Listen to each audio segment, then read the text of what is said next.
mind that I say this. 2 years ago here was her first time at Gladstone, and it was my first time judging at Gladstone.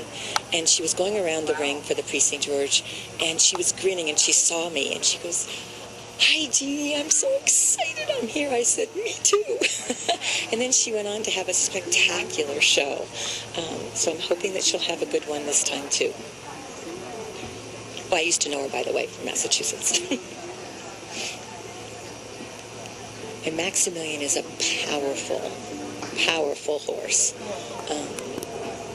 And has lots, I think she started Grand Prix with him last year. I think this is her second year at Grand Prix.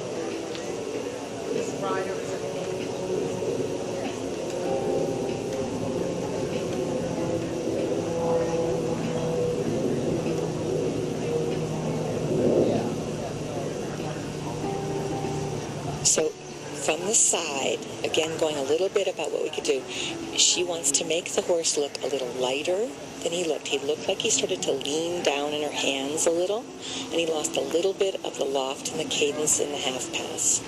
Okay? Now the passage, he came up. He's powerful and pushing evenly behind, and then he goes into quite a nice extended trot. So now again, here's a place to make your point, not your points, but make your point to the horse in the corner there. The transition score is done. You're making the corner into the passage. Most of the judges can't see you clearly. Maybe the judge at B can. Clear transition there at F to trot. That's really nice because it's not easy to go from passage to trot. They sort of want to stay in the passage. But the half passes are the weakest thing at this point for lacking cadence.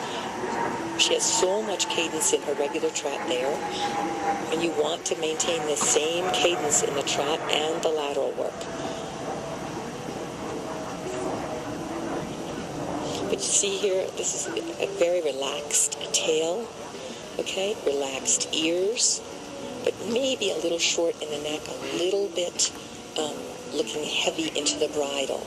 We'd like to see him look more in self-carriage for really high scores at Grand Prix. The idea that the horse is carrying himself and doing all the work like he looks right there is more what you want to see.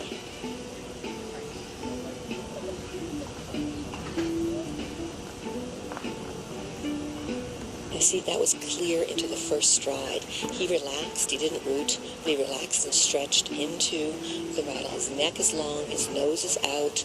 You'd like to see the poll just slightly above the withers like it is, maybe a notch lower. You want to see the ground cover from behind reaching through the whole body. So the horse just swings through. His shoulders are free and absolutely regular. And see, her arms are following nicely. You want to see the rider follow the horse, not restrict. And when you go to the collection, you'd like to see the horse collect a little bit more from the body of the rider, so his mouth stayed more closed. But the judges right here at H could probably see that better. For sure, B and could not see it. And again, he maintains the regularity in the collected. So for me, that's, I don't want to say brownie points, but I love it when a horse has both a really good extended and collected. That for me in the gate score puts him up there. Because he's maintained it with collection and in freedom. Such a nice passage. It never looks trot-like. It is suspension there every stride. Whoops. Now there, again, transitions are so tough. When I say so tough, they were for me for going out. My horse loved to go into piaffe, but it's hard. You have to keep them up into the bridle and always willing to go forward. And it's not easy. So you want to see him marching in the walk, elasticizing forward in the trot, and bounding in the canter. That's a little less bounding than I'd like, although he's active behind. Okay, you don't want to ever see something look like it's getting, I'm not going to say tired, but you want to see it effortless of the horse, and then whoops, from here it almost looks like the haunches are leading, but we can't say that legally from the side. but he is sitting. Our job is to see that the frame is an uphill frame that the stride is jumping through.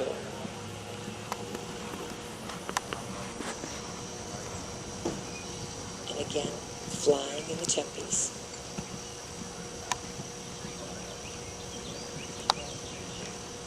And you want to see her look effortless, which this looks pretty good from, if you just look at the rider. I was actually going to, because her legs weren't swinging as much as some. And she went almost from letter to letter with the tempi, so she was covering ground.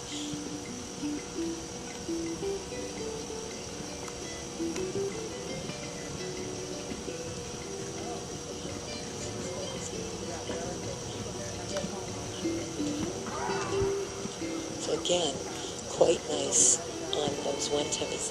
If I was going to criticize anything to tell her how to get a 9, would be to go more through her body and the neck of the horse to make sure he was really jumping through everything. I'm not sure that's really a 10. The computer does that if something happens funny. So it's probably 7s. I still might have thought an 8 for sure on that 1s. Oh, good. They agree with me. I'm glad to see that. Okay. There we go. Now the pirouette. He's losing the bend. It almost was like a leg heel. Bend is the last factor. Again, she started her 1s right away. Whoops. Okay. So you would much rather see these space better. And the bend is the last factor of the pirouette, but it is an essential factor. This one's bigger, but there's more jump. Whoops. And then in the end, he lost the bend again. So it's like you can almost find 100 reasons to not be a 9 or a 10.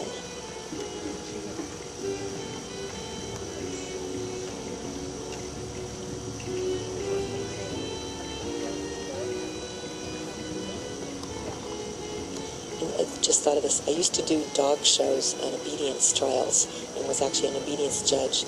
The good part of obedience in dogs is you start at a perfect score of 200. And of every movement, you have to know which is the essential point, the major part. You have to get 50% of that to make it good. And then you take minor points off for small things. And that was a minor thing, but it was enough because the balance was also lost, which was a major thing. So in dressage, you have to know what the major component of movements are and what we call modifiers are. And bend is considered basically a modifier. Good. And Jane Hannigan finishing here aboard Maksymilian. They're currently in 4th place in the Grand Prix Championship weekend. Jane and Maksymilian yesterday scored 67.292, currently in 4th place.